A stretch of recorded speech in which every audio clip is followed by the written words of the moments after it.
as a young kid, I grew up in the projects of New York City, so my surroundings are pretty rough.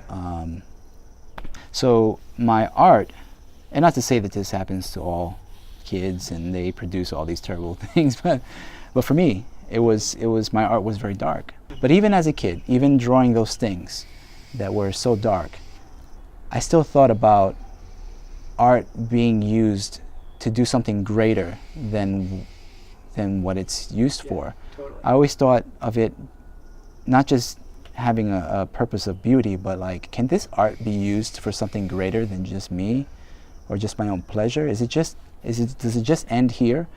Or can I draw something that might help somebody think about something Totally. wonderful? And I had those thoughts, but I didn't know how to get there because I was surrounded by such darkness.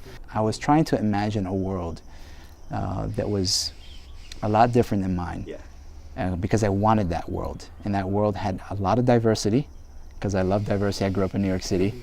So, and there is diversity, but I wanted my life to represent diversity. So I drew diversity. So I was starting to draw what I wanted. And also as a kid, I was always fascinated with faces, just people's faces. In New York City, you got millions of faces to look at. It's happening right now, but in a different way. I'm fascinated with faces. I want to paint faces. And I want to know the real story behind them. And I want these people who I'm painting to tell that story, the story they want to share with the world. And I think hope is going to have a big part in that, because I want people to be encouraged and see, like you said, the dignity, the hope that other people have around the world.